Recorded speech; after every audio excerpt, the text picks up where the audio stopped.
루디아 찬양대의 찬양에 맞추어 묵상기도 하심으로 19에서 20일 여전도의 혼신 예배를 시작하겠습니다.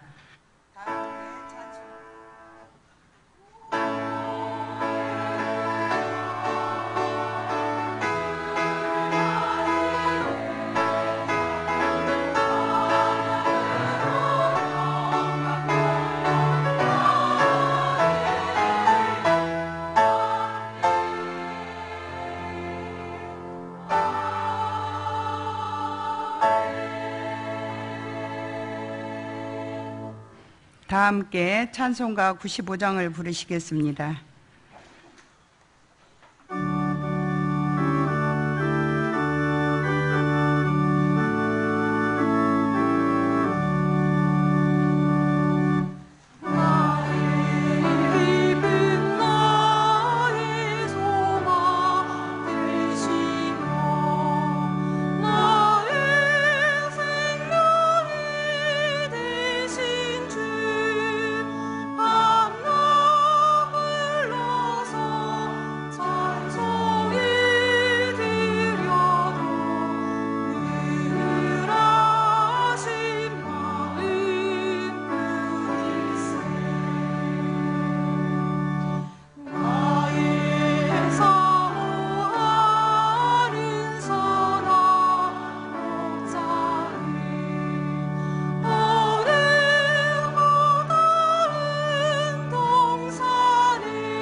박금자 권사님 기도하신 후에 19에서 20일 여전도의 회원들의 특송이 있겠습니다.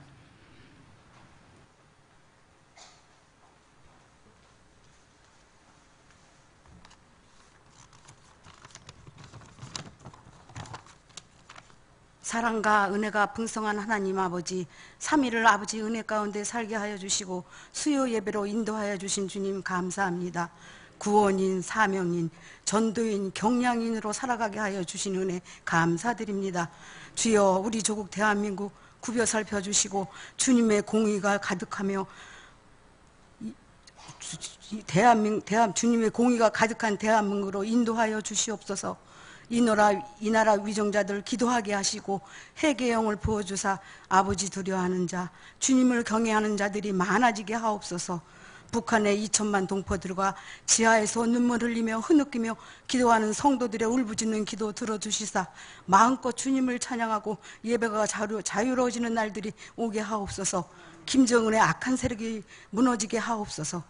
주님의 피로 사신 이 땅의 교회들이 바른 신강과 바른 구원관으로 택한 백성을 불러 모으는데 진정한 도구로 써 주시옵소서. 경량교회를 사랑하여 주시사 세계로 받은 교회로 나아가게 하여 주시니 감사드립니다.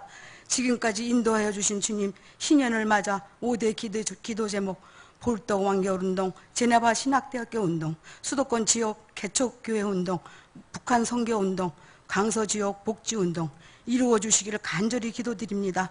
후원하는 경량의 성도님들 최선을 다하게 하옵시고 사업장과 직장과 가정을 부하게 하시어 넉넉히 감당하게 하옵소서.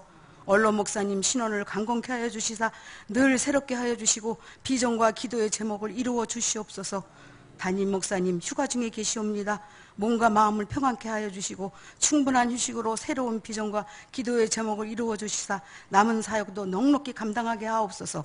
부목사님, 강도사님, 전도사님 성령의 충만함 주시오. 말씀사역, 신방사역, 전도사역 30배, 60배, 100배 구원의 열매를 많이 맺게 하옵소서. 늘 가정을 평안케 하여 주시사 기쁨으로 사역하시게 하옵소서.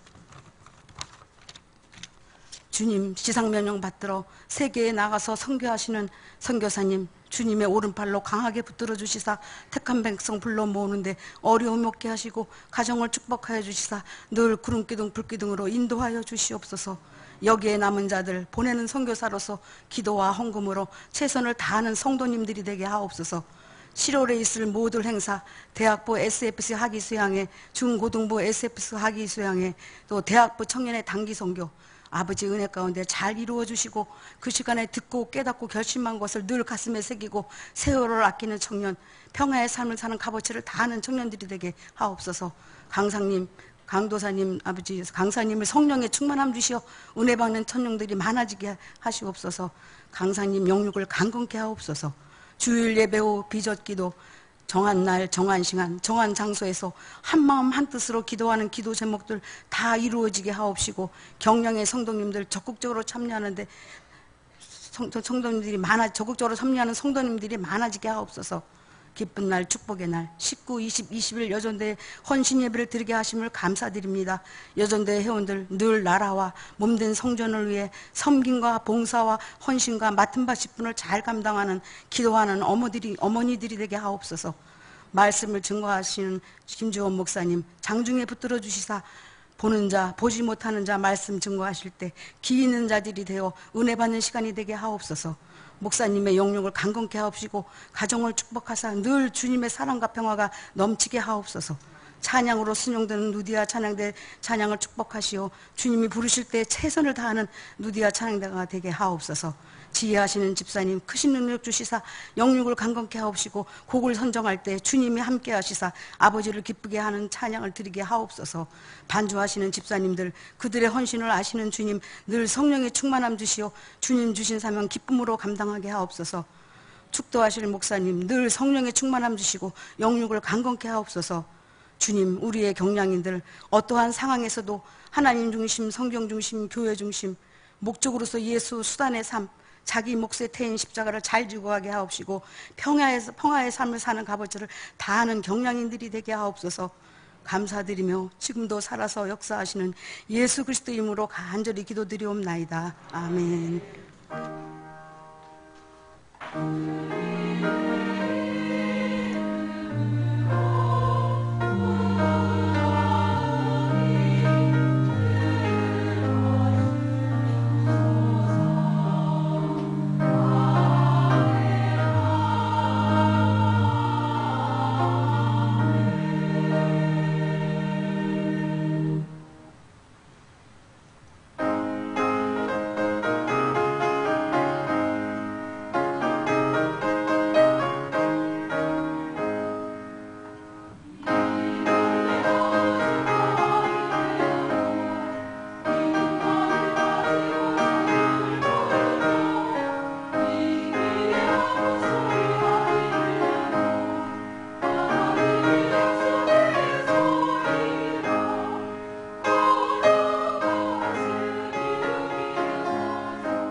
성경 봉독 시간입니다. 오늘 말씀은 요한복음 9장 1절에서 41절 본문입니다.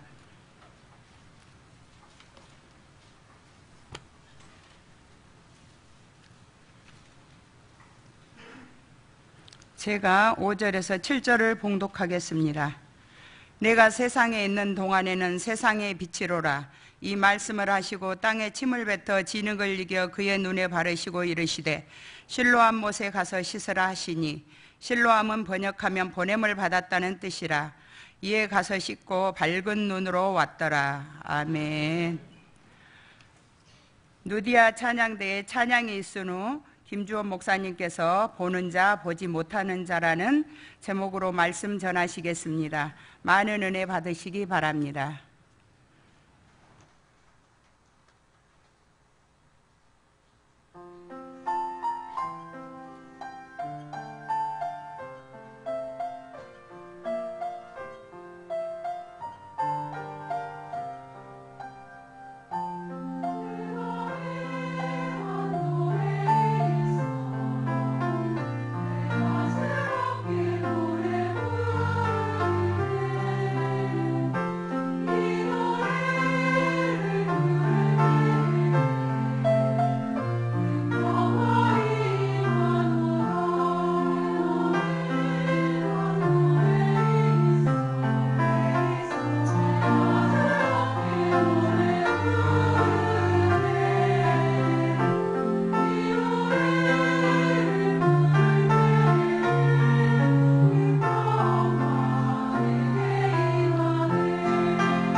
아멘.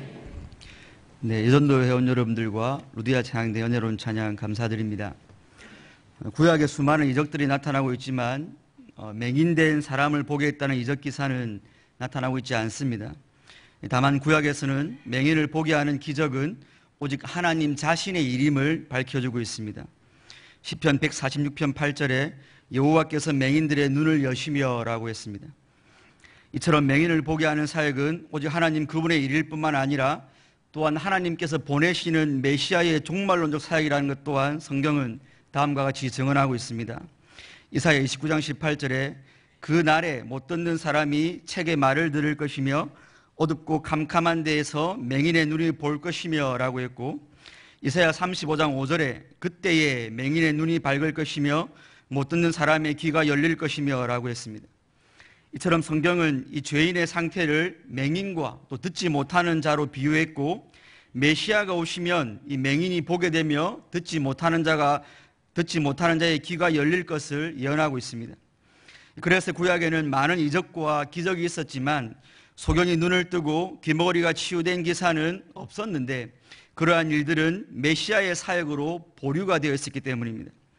이 같은 구약의 예언대로 메시아로 오신 우리 예수님께서는 맹인들의 눈을 여신 사역은 모두 5번 행하심으로 사복음서에서 다른 치유 사건보다 더 많이 행하셨습니다. 그러나 5번의 맹인 치유 기사 중에서 이 맹인의 상태를 선천적으로 앞을 못 보는 것으로 나타낸 것은 오직 오늘 요한복음 9장의 본문뿐이며, 또한 맹인의 치료와 관련된 기사를 가장 상세하게 기록하고 있는 것도 오늘 본문입니다. 하지만 맹인 치유 사역에 대한 요한복음 본문의 가장 큰 특이한 점은 오늘 본문 5절에 기록된 대로 내가 세상에 있는 동안에는 세상의 빛이로라고 하신 예수님의 자기 선언과 오늘 본문의 표적이 연결되어 있는 데 있습니다. 그러므로 날 때부터 맹인된 자를 고치시는 본문의 사건은 단순한 치유나 또 신비한 기적의 측면에서 이해할 것이 아니라 빛으로 오신 예수님께서 맹인이 상징하는 죄인을 구원하시는 구속사적 관점으로 바라보아야 합니다. 그러므로 이 시간에는 주어진 본문을 통하여 빛이신 예수님을 만나 구원받은 자에게는 어떤 변화가 일어나는지 3가지로 함께 상고해 보도록 하겠습니다. 첫째로, 빛이신 예수님을 만난 사람은 죄의 모든 저주로부터 벗어나게 됩니다. 우리 함께 본문 1절로 12절 중에서 5절부터 7절까지 우리 아까 한 번 더 합독하시겠습니다. 내가 세상에 있는 동안에는 세상의 빛이로라 이 말씀을 하시고 땅에 침을 뱉어 진흙을 이겨 그의 눈에 바르시고 이르시되 실로암 못에 가서 씻으라 하시니, 실로암은 번역하면 보냄을 받았다는 뜻이라. 이에 가서 씻고 밝은 눈으로 왔더라. 아멘. 오늘 본문 1절에 보시면 예수님께서 행로 중에 날 때부터 맹인된 사람을 보신 것으로 오늘 표적이 전개되고 있습니다. 2절에서 예수님과 함께 길을 가던 제자들도 그 맹인을 보았고, 그들은 예수님을 향해 이 사람이 맹인으로 난 것이 누구의 죄 때문입니까? 그 사람 본인의 죄 때문입니까? 아니면 그의 부모 죄 때문입니까? 라고 물어보았습니다. 제자들의 질문에 우리 예수님께서는 이 사람이나 그 부모의 죄로 인한 것이 아니고 그 뒤에 그에게서 하나님이 하시는 일을 나타내고자 라고 하심으로, 이 사람이 왜 날 때부터 맹인이었는가라는 질문에서 맹인인 이 사람을 통해 하나님께서 무엇을 하실 것인가로 관심의 초점을 바꿔버리셨습니다. 특별히 하나님이 하시는 일을 나타내고자 하심이라는 표현에서 이 맹인을 치유하시는 예수님의 이 사건이 단순한 기적이 아니라 바로 그 기적을 통해 하나님께서 무엇인가를 드러내시고자 하는 그 계시의 기능이 있다는 것을 알려주셨습니다. 그러므로 본문의 사건을 제대로 이해한 사람은 기적에 대한 단순한 놀람이나 또 단순한 환호가 아니라 그 기적을 통해 하나님께서 우리에게 무엇을 알려주고 싶어 하시는가, 하나님이 계시하시는 바가 무엇인가에 대한 충분한 이해를 가져야 합니다. 그러면 3절에서 말씀하신 그 하나님의 일이라는 것이 무엇입니까? 요한복음 6장에서 그 일에 대하여 자세하게 설명하고 있습니다. 6장 38절 39절에 내가 하늘에서 내려온 것은 내 뜻을 행하려 함이 아니요 나를 보내신 이의 뜻을 행하려 함이니라.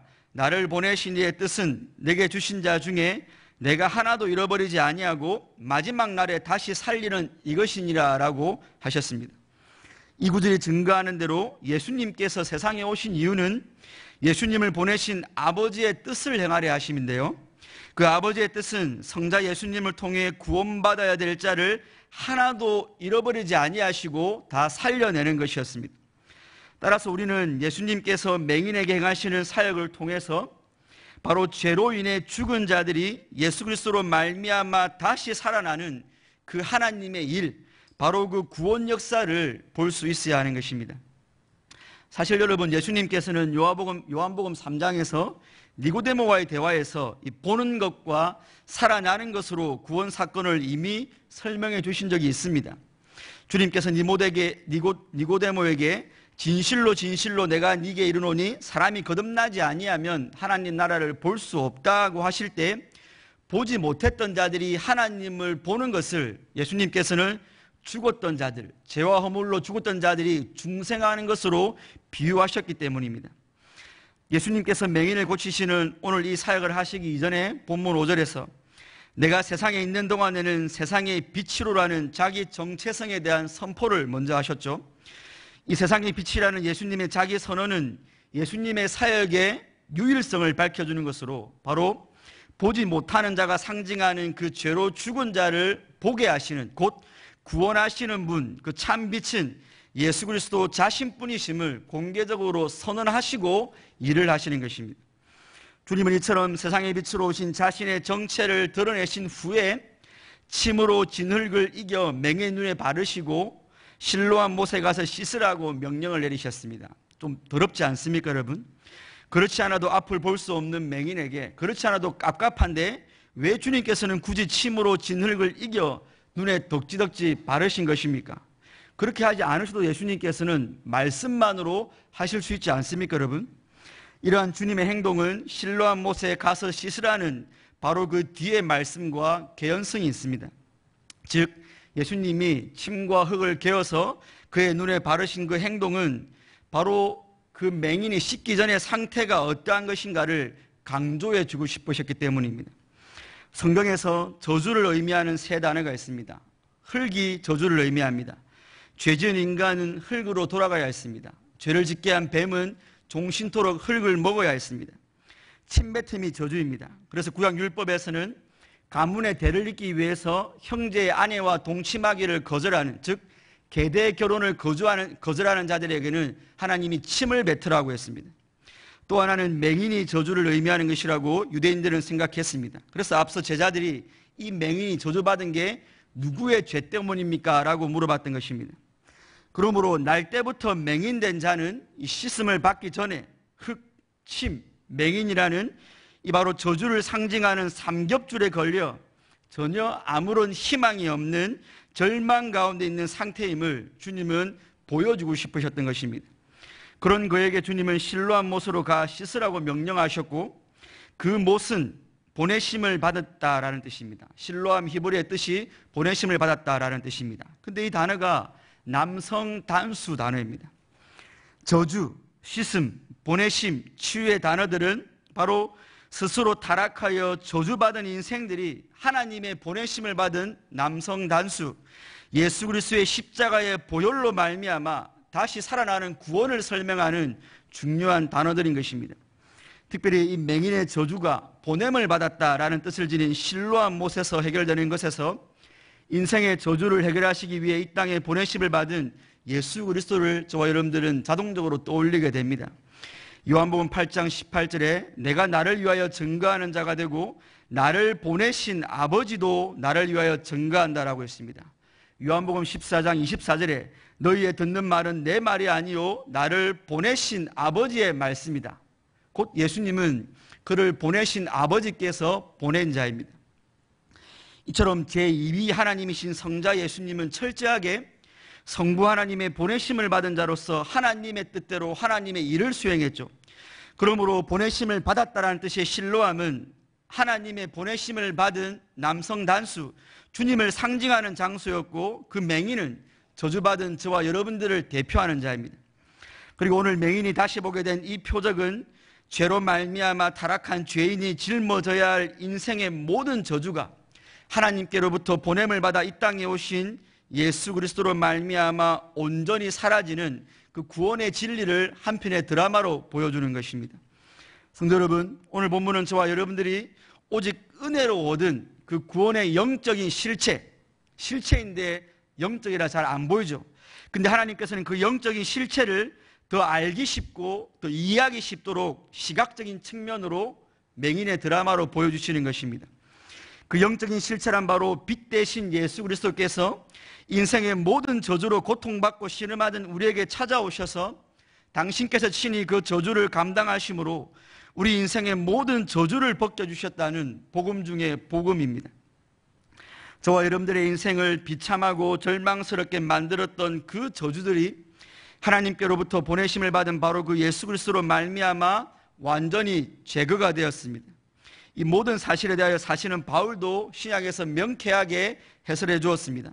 갈라디아 3장 10절에 우리가 그 저주의 씻김을 받기 전에는 무릇 율법 행위에 속한 자들은 저주 아래에 있나니 기록된 바 누구든지 율법책에 기록된 대로 모든 일을 행하지 아니하는 자는 저주 아래에 있는 자라 하였고, 씻김을 받고 난 뒤에 13절에서 그리스도께서 우리를 위하여 저주를 받은 바 되사 율법의 저주에서 우리를 속량하셨으니 기록된 바 나무에 달린 자마다 저주 아래에 있는 자라라고 하심으로 오늘 본문의 드라마를 잘 설명해 주었습니다.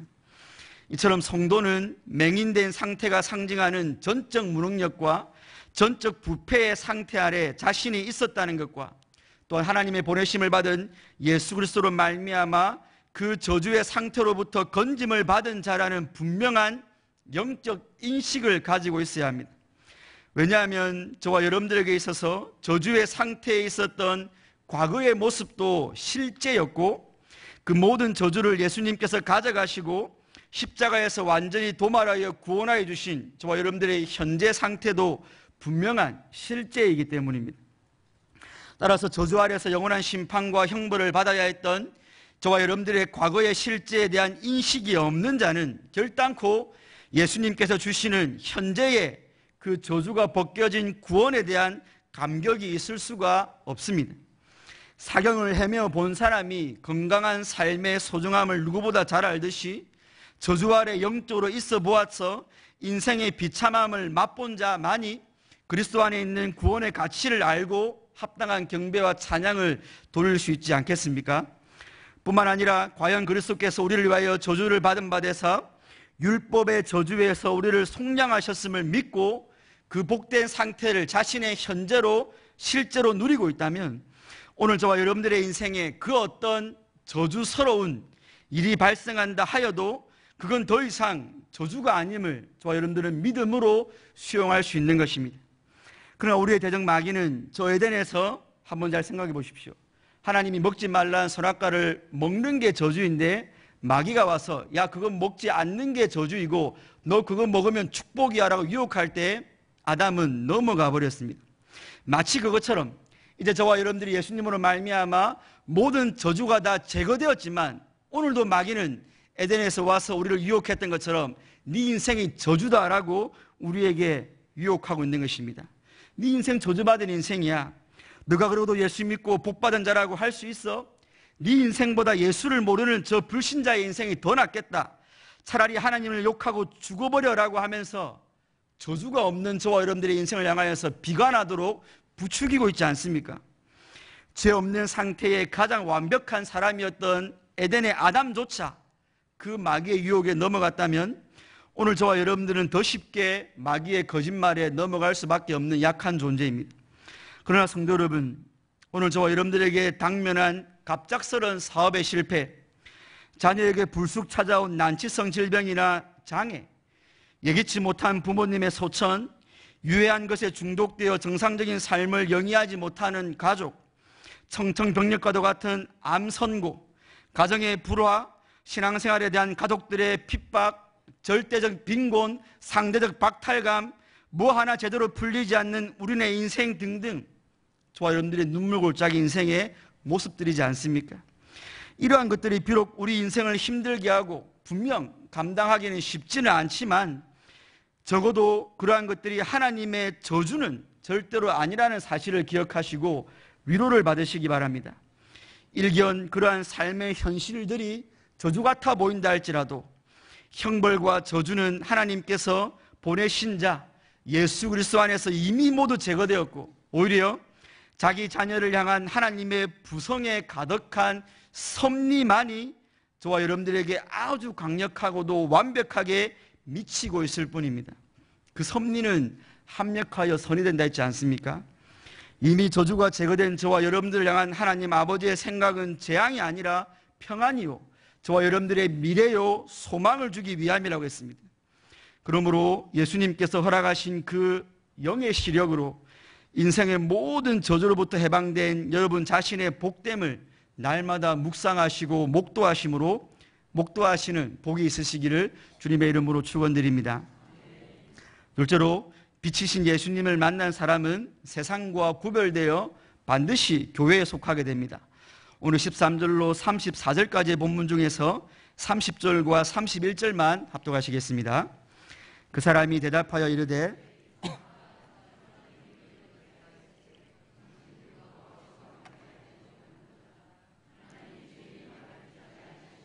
경건하여 그의 뜻대로 행하는 자의 우리가 아나이다.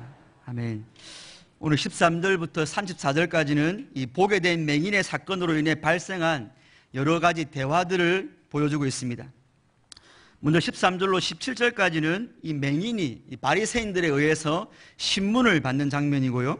18절로 23절은 그 맹인의 부모가 바리새인들에게 신문을 받는 장면입니다. 끝으로 24절로 34절은 다시 그 맹인에 대한 바리새인들의 2차 신문입니다. 이 모든 신문의 발달은 오늘 본문 13절에 나타난 대로 예수님께서 맹인을 보게 하신 날이 바로 안식일이었기 때문입니다. 이 당시 안식일에는 39종류의 금지 규정이 있었는데, 이러한 규정에 따르면 이 안식일에는 눈에 안약을 넣는 것조차 금지되었고, 이 진흙을 이기는 것도 노동이었기 때문에 할 수가 없었습니다. 따라서 예수님께서 안식일에 진흙을 이기고 그것을 눈에 발라 주었다는 것이 이 바리새인들의 입장에서 볼 때는 예수님이 명백한 범죄자이고 죄인임을 스스로 나타내는 셈이 되었던 것입니다. 그래서 바리새인들은 유대교의 기반 자체를 위협하는 이 예수를 궁지에 빠뜨릴 확실한 증거를 확보하기 위해 그 사건의 당사자인 맹인을 불러서 그를 면밀하게 신문했던 것입니다. 그런데 맹인되었던 자를 불러 그가 보게 된 자초지종을 듣던 바리새인들 사이에 이때 아닌 분쟁이 발생했습니다. 오늘 16절에 보시면 이 바리새인 중에 어떤 사람은 말하되 이 예수가 안식일을 지키지 아니하니 하나님께로부터 온 자가 아니라며, 어떤 사람은 죄인으로서 어떻게 이러한 표적을 행하겠느냐 하며 그들 중에 서로 분쟁이 일어났던 것입니다. 그래서 한쪽에서는 예수가 안식일을 범했으므로 하나님께로부터 온 자가 아니라고 했고, 다른 한쪽에서는 맹인이 보게 되는 것은 구약의 하나님과 메시아만 하는 건데 예수님이 그 일을 했기 때문에 결과를 두고 볼 때 이런 표적을 아무나 할 수 없기 때문에 예수님을 높이려 했던 것입니다. 이런 자기들 사이에 불일치가 서로 심화되자 바리새인들이 할 수 있는 것은 예수님이 맹인을 보게 했다는 것 자체를 부인해버리는 것이었습니다. 그래서 18절에 보시면 유대인들이 그가 맹인으로 있다가 보게 된 것을 믿지 아니하고 안 믿어버린 거죠. 자신들에게 유리한 진술을 듣고자 이제 맹인의 부모를 신문한 것입니다. 여기서 한 가지 특이한 점은 여러분, 사도 요한이 바리새인들에 대하여서 갑자기 18절에서 유대인이라고 한 겁니다. 유대인들은 유대 민족을 총칭하는 거고 바리새인들은 유대인들 종교 지도자인데 갑자기 바리새인들에게 유대인이라고 하고 있는 것입니다. 이는 다분히 사도 요한의 의도적인 표현으로, 특별히 요한복음에서는 이 사도 요한이 유대인이라는 표현을 여러분 기독교와 대척점에 있는, 즉 은혜로 구원받는 기독교와 행위로 구원받으려고 하는 모세를 자기의 스승으로 삼는 대척점에 있는 유대교를 나타낼 때 유대인이라는 말을 쓰기도 하고, 예수님을 따르는 제자들, 예수님을 따르는 무리와 반대편에 있는 사람들을 말할 때에도 유대인들이라고 했습니다. 또한 예수님을 대적하는 무리를 지칭할 때에도 요한은 의도적으로 유대인이라고 했습니다. 이를 종합해 보면 사도 요한은 의도적으로 오늘 자신이 속한 예수님을 따르는 공동체와 구별되는 유대 집단을 언급할 때 그냥 유대인으로 했습니다. 그래서 우리가 앞에 보면 유대인의 명절 하거든요. 사실 구약에 보면 하나님의 명절인데 그 명절들이 유대인들의 전통으로 구원받기 위한 수단으로 전락되었을 때 사도 요한은 의도적으로 유대인의 유월절 이런 말을 썼던 것입니다. 그러므로 사도 요한은 지금 유대인이란 말을 써서 기독교인들과 유대교를 지금 의도적으로 분리를 시키고 있는 언어적인 문학 장치를 쓰고 있는 것입니다. 오늘 바리새인들이 맹인되었던 자를 부모를 신문하는 과정은 다분히 자신들에게 유리한 진술을 받기 위함이었습니다. 왜냐하면 예수님께서 구약의 예언대로 오직 메시아의 사역인 맹인을 보게 하는 기적을 일으키셨지만, 여러분 22절에 보시면 누구든지 예수를 그리스도로 즉 메시아로 시인하는 자는 이미 회당에서 출교를 시켜버리기로 결의가 되어져 있었기 때문에 이 맹인의 부모는 두려워서 자기 아들에게 일어난 일을 있는 그대로 진술을 하지가 못했던 것입니다. 이 맹인의 부모가 출교가 두려워 자기 아들의 사건을 정확하게 진술하지 못한 이유는 여러분, 이 출교가 영구히 이스라엘 공동체로부터 제명되는 것이었기 때문입니다. 보통 이 당시 유대인 회당에서 행해진 출교는 3가지가 있었는데, 일주일 정도 비공식적으로 출교당하는 네지파라는 것과 30일 정도 공식적으로 추방당하는 샤마타가 있고, 여러분 마지막으로 제일 강도가 강한 것이 아예 공식적으로 유대민족의 특권들을 제해버리고 이스라엘의 하나됨에서 배제되는 헤렘이라는 출교가 있었습니다. 그런데 오늘 본문의 출교는 영구적으로 이스라엘 공동체로부터 배제되는 그 헤렘의 출교를 의미합니다. 그러니 날 때부터 맹인된 그 아들이 예수님에 의해서 볼 수 있게 된 이 놀라운 표적을 경험하고도 맹인의 부모는 그 아들이 어떻게 보게 되는지, 또 누가 보게 했는지 우리는 알지 못합니다. 그가 장성했으니까 그에게 물어보라고 말을 함으로써 모든 책임을 아들에게 전가시켰던 것입니다. 그러자 바리새인들은 24절에 나타나고 있는 것처럼 맹인되었던 사람을 이제 2번째 불러 신문을 하기 이르렀습니다. 근데 놀라운 것은 맹인 자신도 예수님을 메시아로 시인하면 출교를 당한다는 사실을 모르지는 않았을 텐데 바리새인들이 원하는 답변을 해주고는 있지는 않다는 것입니다. 도리어 그는 예수님을 죄인 취급하는 바리새인들과 자신을 구별시키는 담대함과 예수님에 대한 바른 신앙 고백을 하고 있습니다. 여기서 여러분 제가 구별이라는 단어를 썼는데, 이 구별은 성질과 종류에 따라서 대상 간의 차이를 인식해서 나누는 걸 말합니다. 이게 구분하고는 다른 겁니다. 구분은 어떤 기준에 따라 무엇인가를 나누는 것 자체를 강조하는 것이라면, 구별은 나누는 것들이 왜 나눠졌는지 차이를 인식하는 것에 강조를 둔 단어입니다. 그런데 오늘 본문에서 맹인은 바리새인과 자신을 단순히 구분시키는 게 아니고 여러분, 구별시킴으로써 바리새인과 자신이 다른 부류의 사람이라는 것을 분명히 인식하고 있는 것입니다. 27절과 28절에서 대답하되 내가 이미 일렀어도 듣지 아니하고 어찌하여 다시 듣고자 하나이까? 당신들도 예수님의 제자가 되려 하나이까? 그들이 바리새인들이 욕하여 이르되 너는 그의 제자이나 우리는 모세의 제자라고 하여, 지금 맹인은 분명히 자신이 그의 눈을 뜨게 한 예수님의 제자라는 인식을 가지고 있었고, 바리새인들은 모세에게 속한 자라는 인식을 가지고 그들과 구별하고 있는 것입니다. 31절에서 하나님이 죄인의 말을 듣지 아니하시고 경건하여 그의 뜻대로 행하는 자의 말을 들으시는 줄 우리가 아나이다라는 맹인의 이야기 속에서도 그는 바리새인들과 달리 예수님은 죄인이 아니시며 도리어 하나님의 뜻을 행하는 분이시라는 인식을 소유하고 있음을 증거하고 있습니다. 특별히 31절에서 맹인은 우리가 압니다, 우리가 아나이다라고 함으로써 예수님께 대하여 자신과 같은 인식을 가지고 있는 무리가 있음을 간접적으로, 그게 아니면 우리라는 말을, 공동체라는 이런 단어를 쓸 필요가 없겠죠 여러분.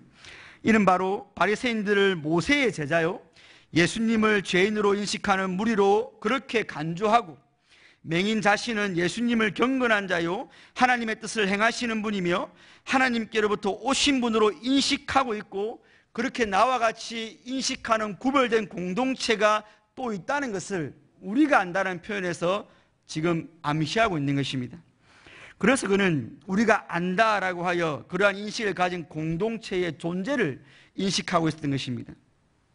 이러한 구별은 구별입니다.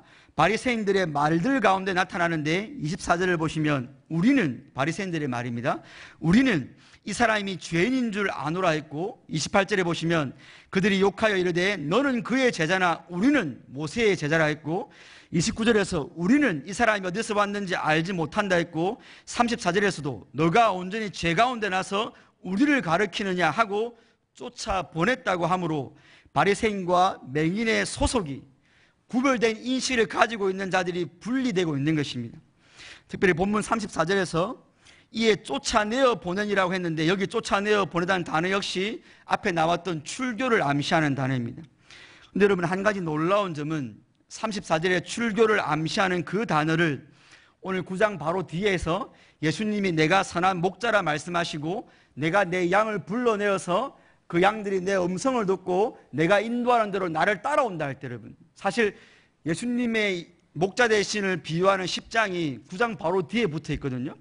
근데 그 9장에서 어떻게 됩니까? 이 맹인이 출교를 당하고 그때 쫓아내다라는 단어가 출교를 말하는데 그 똑같은 단어를 여러분, 목자 대신 예수님이 내 양들을 불러낸다 할 때 ekbal론이라는 헬라를 똑같이 사용하고 있는 것입니다.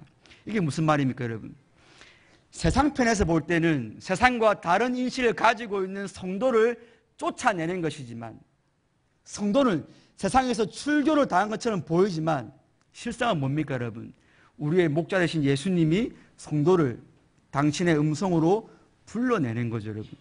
성경은 그 두 단어를 이렇게 사용함으로써 세상에서의 출교가 교회에 가입되는 것임을 보여주고 있는 것입니다, 여러분.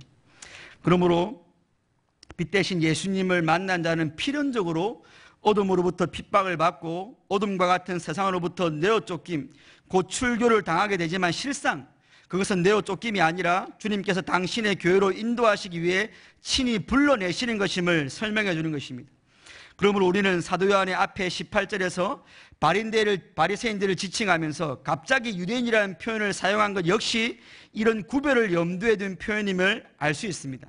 앞에서 말씀드린 것처럼 요한복음에서 유대인이라는 표현은 예수님을 따르는 공동체와 구별되는 행위 구원을 받는 유대교 집단을 표현하는 사도 요한의 언어적 장치이기 때문입니다. 그러므로 오늘 본문은 빛으로 오신 예수 그리스도로 인해 보게 된 자들과 여전히 어둠 가운데 거하며 보지 못하는 자들이 분리되어 각각의 구별된 공동체를 이루게 됨을 보여주고 있는 것입니다. 오늘 저와 여러분들이 종종 예배당에 앉아 있다고 해서 다 성도는 아니다라는 말을 사용합니다. 이 말은 예배당 안에는 알곡과 가라지가 섞여 있기 때문에 예배당 안에 있는 그 장소적 구분이 그 사람의 성도됨을 보장하지 않는다는 말로 저와 여러분들이 사용하죠. 맞는 말이지만 문제는 이 말의 중요성과 심각성을 얼마나 인식하고 이런 표현을 저와 여러분들이 사용하고 있느냐는 것입니다. 왜냐하면 저와 여러분들은 자주 내가 아는 사람이 그래도 주일에 예배를 드리고 교회 출석을 하고 나름대로 헌금을 하고 있다면 그 사람이 구원받았을 것이라는, 그 사람이 장소적으로 불신자와 구분되어 교회에 있다는 것으로 그 사람의 구원을 너무 쉽게 확신해버리기 때문입니다. 물론 예배에 참석하고 주일날 예배당에 나와 있는 것, 그 사람이 구원의 열매로 합당한 행위이지만 그런 교인에게서 자신이 교회의 일부라는 교회아 의식이 없고 자신과 함께 주님의 몸된 교회를 이루고 있는 지체들에 대한 공동체 의식이 없다면 여러분, 그 상태는 그 사람이 여전히 구원받지 못했을 수도 있는 현저한 증거이기 때문입니다. 왜냐하면 오늘 스스로의 힘으로는 볼 수 없었던 그 죄악의 어둠을 걷어내시고 영적 세계를 보게 하신 빛 대신 예수님을 만난 자는 반드시 나에 대한 새로운 자의식과 이런 복을 받은 자가 나뿐만이 아니라 무리를 이루고 있다는 우리에 대한 의식을, 교회에 대한 의식을 반드시 하기 때문입니다. 이와 같이 나에 대한 자의식과 우리에 대한 의식인 교회와 의식의 중심에는 예수님이 계시죠. 내가 죄인임을 아는 것도 예수님 때문이고 내가 교회에 가야 되는 걸 아는 것도 교회의 머리 되시는 주님이 있기 때문입니다. 그런 의미에서 구원받은 신자는 단순히 불신자와 장소적으로 구분되는 것이 아니고 구별되어서 내가 왜 지금 교회를 나오고 있고 내가 왜 주일날 예배당에 나와 있고 또 우리 경양교회는 왜 세상 사람들과 너희와 구별되어서 교회에 있는지에 대한 분명한 인식을 가지고 있어야 되는 것입니다. 창세기 1장에서 하나님께서 그 신적인 빛으로 어둠과 빛을 나눠버리신 것처럼 빛으로 오신 예수님을 만난 자들은 이처럼 반드시 세상의 무리들과는 구별된 교회 공동체의 일원으로서의 자의식과 가치관을 가지게 되는 것입니다. 아무쪼록 교회의 일원으로서의 분명한 의식을 가지고 세상과 구별되는 삶을 살아가시는 경양의 성도님들 되시기를 주님의 이름으로 축원드립니다. 사랑하는 경향의 성도 여러분, 특별히 오늘 다시 한번 헌신을 다짐하시는 제19에서 20일 여전대 회원 여러분, 오늘 본문 39절에 보시면 우리 예수님께서는 내가 심판하러 이 세상에 왔으니 보지 못하는 자들은 보게 하고 보는 자들은 맹인이 되게 하려 함이라고 했습니다. 이 구절은 예수님께서 이 세상에 오신 목적을 알려주고 있는데 바로 세상을 심판하기 위함이라는 것입니다. 그리고 심판의 양상이 바로 보지 못하는 자들은 보게 하고 보는 자들은 보지 못하게 되는 것이라고 말씀하셨습니다. 여기서 우리 예수님께서는 당신께서 행하실 심판에 대하여 보는 것 혹은 보지 못하는 것과 결부시킴으로 이 죄인의 구원 문제와 보지 못하는 것, 보는 것이 개연성이 있음을 다시 한 번 더 말씀하고 있습니다. 또한 심판은 언제나 구원이라는 또 다른 동전의 한 면을 지니고 있기 때문에 심판으로 보지 못하게 되는 자들이 있고 동시에 그 심판에서 제외되어 보게 되는 자들도 동시에 언급되고 있는 것입니다. 예수님의 이 말을 들은 바리새인 중 몇이 우리도 그러면 맹인인가 하고 자기들의 영적 상태에 대해 심각성을 깨닫지 못하고 스스로 묻고 있을 때 예수님께서 너희가 맹인이 되었더라면 죄가 없으려니와 본다고 하니 너희 죄가 그대로 있다라고 하시므로 스스로 본다 하는 자들, 곧 구원에 있어서 우리 스스로가 여전히 무엇인가를 할 수 있다고 생각하는 자들을 죄인으로 정죄해 버리셨습니다. 이 같은 주님의 말씀은 빛 대신 예수 그리스도의 사역의 독특성을 보여주는 것이라 할 수 있습니다. 왜냐하면 여러분, 우리가 생각해 보시면 어둠에 빛이 비추면 원래 어둠은 다 제거가 되고 사라져야 되는 게 일반적인 현상입니다. 어둠에 빛이 비쳤는데 어둠과 빛이 나눠지는 건 아닌 거죠, 여러분. 근데 오늘 본문의 예수님의 빛은 어둠을 그저 물러가게 하는 빛이 아니고 여러분, 어둠은 어둠대로 두고 어둠과 빛을 갈라버리시는 빛입니다. 마치 이스라엘의 출애굽할 때 그 불기둥, 구름 기둥이 홍해를 건너는 이스라엘 백성과 애굽 군대를 갈라버리는 것처럼 이 빛은 어둠을 없애는 게 아니고 가르는 빛입니다, 여러분. 그러니까 예수 그리스도의 빛이 비춰질 때 어둠 가운데 있는 자들이 다 광명을 찾게 되거나 그들이 사라지는 게 아니고 어둠 가운데 못 보는 자들은 여전히 못 보게 되고 예수님이 보게 하실 자들만 빛을 보게 되는 분리시키는 빛입니다. 그러므로 39절과 41절에 드러난 예수님의 가르침은 결국 맹인의 눈을 뜨게 하신 그 표적의 진짜 의미가 무엇인지 예수님이 해석을 해주고 계신 거죠. 앞에 그 표적이 그림이고 영상이고 드라마라면 오늘 예수님의 가르침은 그 영상에 대한 자막이고 해석이고 되는 것입니다. 그리고 그 해석의 핵심은 바로 빛 대신 예수님께서 심판하러 이 세상에 오셨으니 보지 못하는 자들은 보게 되고 스스로 본다 하는 자들은 맹인이 되게 되는 분리에 있는 것입니다. 그러므로 죄인의 구원은 바로 구원에 있어서 죄인 스스로 아무것도 할 수 없는 그 전적 부패와 전적 타락의 맹인된 상태에서부터 시작하는 것입니다. 반면 하나님께서 조금만 도와주시면 혹은 우리가 힘을 조금만 보태어 우리의 자력으로 구원에 이룰 수 있다고 생각하는 그 모든 알미니안주의적인 혹은 로마 카톨릭적인 스스로 본다는 것이 바로 바리새인과 같은 자들인 것입니다. 그들은 영원히 못 보게 되는 것입니다. 그렇게 아무것도 볼 수 없었던 자들이 예수 그리스도의 빛에 의해 바로 그 주권적인 신적 능력과 오직 은혜로 다시 보게 되고 예수님께서는 그들을 한 공동체인 교회로 부르셨던 것입니다. 그렇게 모인 눈뜬 맹인들의 무리인 교회는 반드시 예수 그리스도에 대한 그리고 자신에 대한 세상과 구별된 인식을 가진 자로 존재하게 되는 것입니다. 그래서 오직 은혜로 구원받은 나와 여전히 스스로 구원을 생산해내려 하는 너를 구별하고 또 그런 공동체인 우리와 너희를 구별하게 되는 것입니다. 그러니 그 교회 공동체 안에 지금 자신이 보는 것이 자신의 공로와 능력인 양 교만한 자들은 있을 수가 없고 오직 자신의 눈을 뜨게 하신 예수님만을 드러내고 그분만을 높이는 자들만이 존재할 뿐인 것입니다. 이처럼 빛 대신 예수 그리스도를 만난 이 놀라운 변화가 우리 경향의 모든 성도님들에게 오늘의 현실이요 내일의 소망이요 장래의 복이 되시기를 주님의 이름으로 축원드립니다.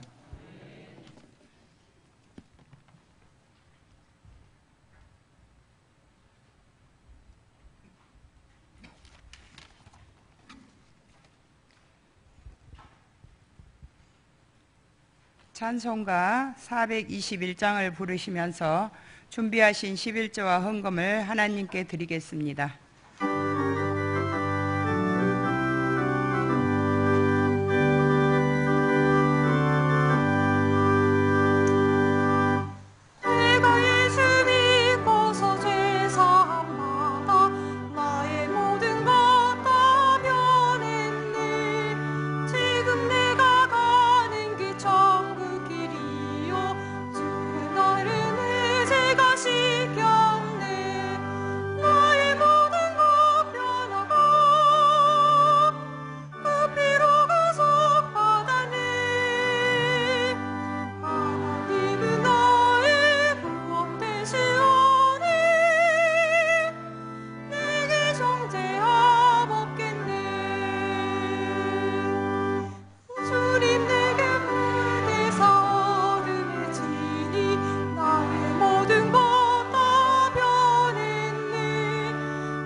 교회 소식입니다. 대학부 SFC 학위수양회가 금주 금요일부터 토요일까지 경기도 가평에 위치한 원코리아 리조트에서 송광식 강사님을 주강사로 모시고 진행되겠습니다.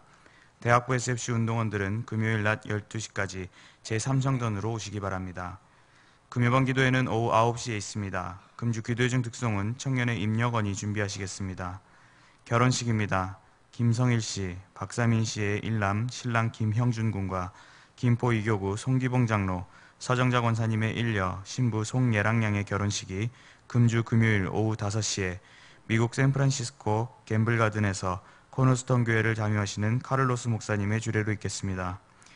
교회기간 여름 행사 일정이 교회보 13페이지에 안내되어 있습니다. 우리 교회 아름다운 전통인 여름 성경학교 운영을 위해 설 24 이상 재직 찬조를 받고 있습니다. 재직께서는 많이 협력해 주시기 바랍니다. 더불어 대학부 SFC와 청년의 단기 선교를 위한 물품 및 재정 찬조를 받고 있습니다. 성도님들의 많은 관심과 기도 바랍니다. 다음 주일 낮에는 경양 비전 기도회, 신방장 모임이 있으며 밤에는 제네바 신학대학원 후원의 헌신 예배로 드리겠습니다. 예배 후 구역장 성경 공부가 있겠습니다. 구역장님께서는 교구별로 자리에 앉아주시기 바랍니다. 감사합니다. 여전도의 소식입니다. 19에서 20일 여전도의 헌신 예배를 허락하신 하나님께 감사드립니다. 말씀을 전해주신 김주원 목사님, 찬양을 해주신 누디아 찬양대, 헌금을 위한 기도와 축도해 주실 김주원 목사님께 감사드립니다. 19 여전도에는 56년 1월에서 6월생, 20 여전도에는 56년 7월에서 12월생, 21 여전도에는 57년 1월에서 8월생으로 구성되어 있습니다. 주변에 이에 해당되는 성도님이 계시면 저희들과 함께 여전도의 활동에 참여할 수 있도록 권면해 주시기 바랍니다. 오늘 우리 교회 처음 나오셨거나 등록을 원하시는 분들은 예배가 끝난 후 친교실로 오셔서 담당 교역자님의 기도와 교회에서 준비한 선물을 받으신 후에 돌아가시기 바랍니다. 다 함께 송령 312장을 부르신 후에 김주원 목사님 나오셔서 헌금을 위한 기도와 축도해 주심으로 19에서 20일 여전도의 헌신 예배를 모두 마치겠습니다.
고마우신 하나님 아버지, 은혜를 진심으로 감사드립니다.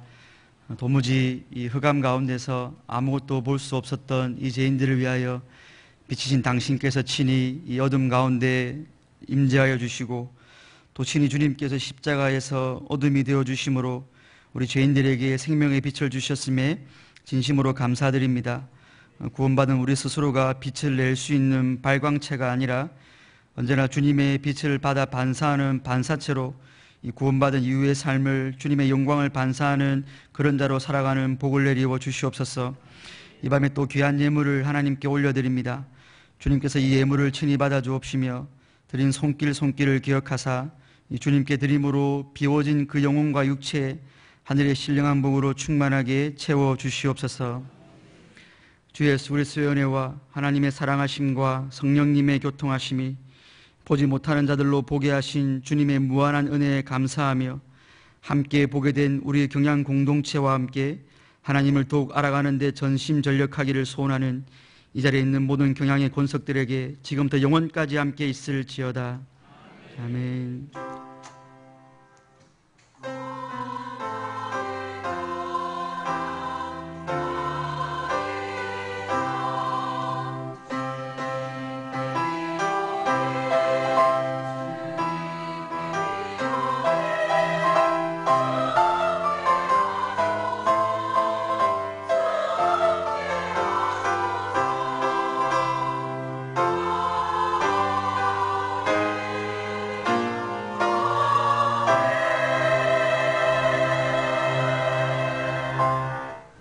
광고 하나만 더 하겠습니다. 우리 이번 주 돌아오는 다음 주 있을 우리 대학부 그 모임 시간은 9시가 아니고 12시입니다.